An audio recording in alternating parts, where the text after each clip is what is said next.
जय हिंद दोस्तों। 31 अक्टूबर 2023 सरदार वल्लभ भाई पटेल की 148वीं जन्म जयंती पूरे भारत में मनाई गई। उनकी जन्म जयंती पर कुछ बातें जो शायद हर भारतीय को गर्व महसूस करवाती है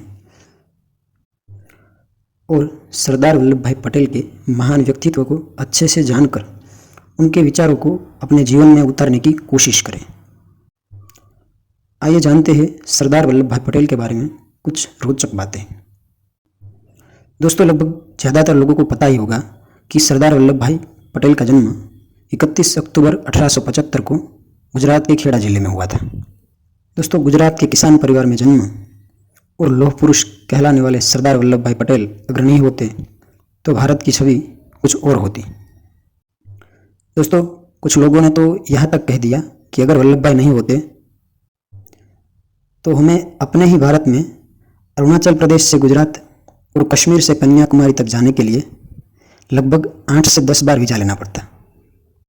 मतलब इस वक्त जो भारत है वैसा नहीं, बल्कि अलग अलग देशों में बटा होता हमारा भारत।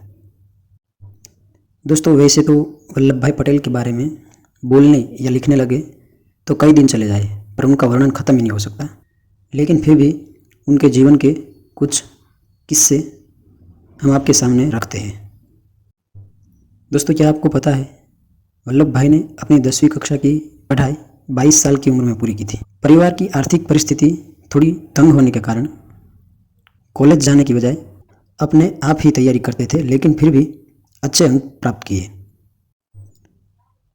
वल्लभ भाई पटेल ने 1910 में लंदन जाकर वकालत की पढ़ाई की।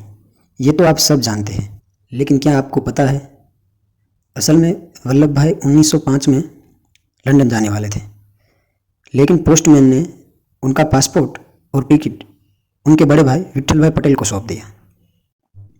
क्योंकि दोनों भाइयों का शुरुआती नाम विजय पटेल था, यानी वल्लभ भाई झवेर भाई पटेल, और उनके बड़े भाई का नाम था विट्ठल भाई झवेर भाई पटेल, तो उनका शॉर्ट फॉर्म उन्होंने लिखा था विजय पटेल।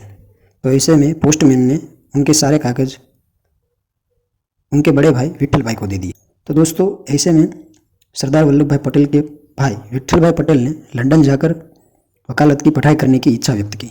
तो सरदार ने उन्हें अपना पासपोर्ट और टिकट तो दे ही दिया, लेकिन साथ में कुछ पैसे भी दिए।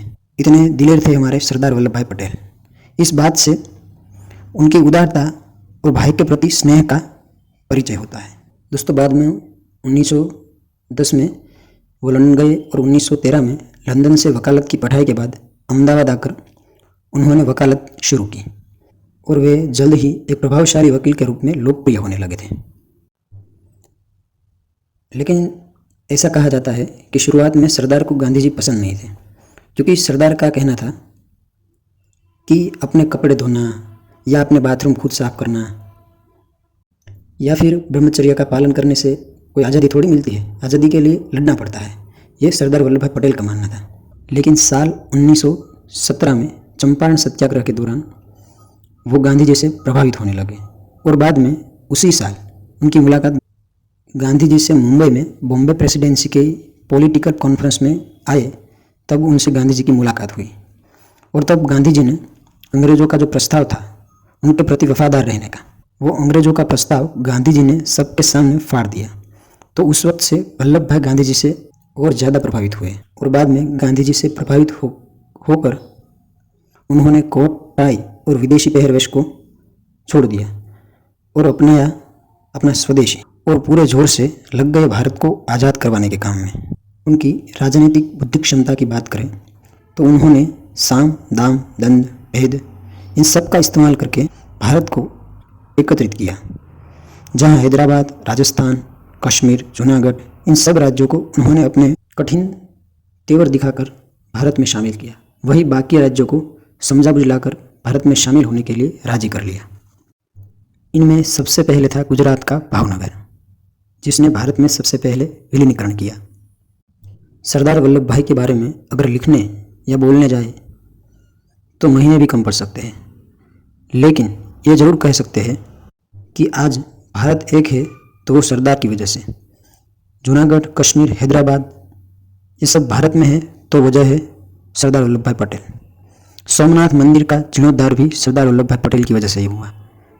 ऐसे कई कार्य है, लेकिन वही कहा जाता है कि अगर वो प्रधानमंत्री होते तो आज पीओ का नहीं बल्कि पूरा का पूरा एक कश्मीर होता। अगर वो प्रधानमंत्री होते तो आज अक्साई चीन भारत के पास होता।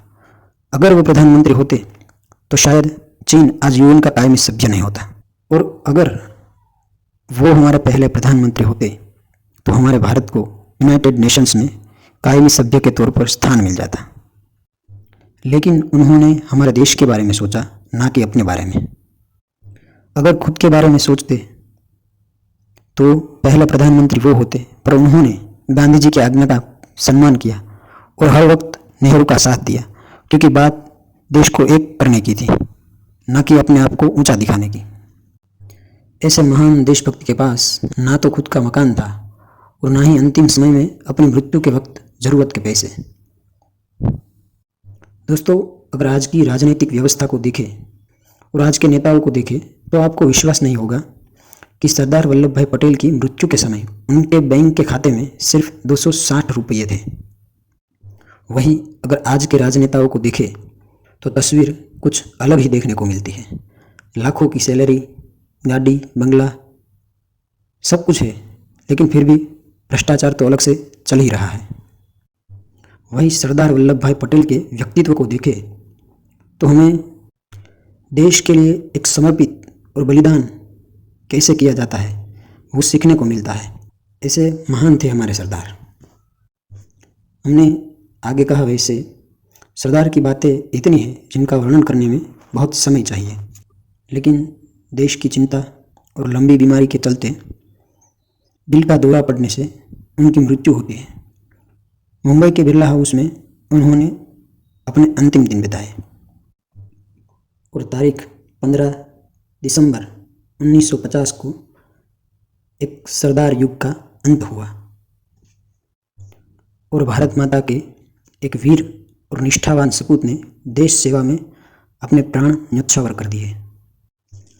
सरदार वल्लभ भाई पटेल के बारे में हमारे प्रथम राष्ट्रपति डॉक्टर राजेंद्र प्रसाद ने बड़े अच्छे शब्द कहे थे कि जब इंसान अपने पद से नहीं बल्कि अपने काम से प्यार करता है वही सरदार पटेल बन पाता है। कि जब इंसान अपने पद से नहीं बल्कि अपने काम से प्यार करता है वही सरदार पटेल बन पाता है। तो दोस्तों, ऐसे महान देशभक्त को श्रद्धांजलि के रूप में हमने ये कुछ बातें आप तक पहुंचाने की कोशिश की है। अगर आपको ये जानकारी अच्छी लगी हो तो इसे शेयर ज़रूर करें। सरदार पटेल की श्रद्धांजलि पर उनको शत शत नमन। मिलते हैं एक नई वीडियो के साथ, तब तक के लिए जय हिंद।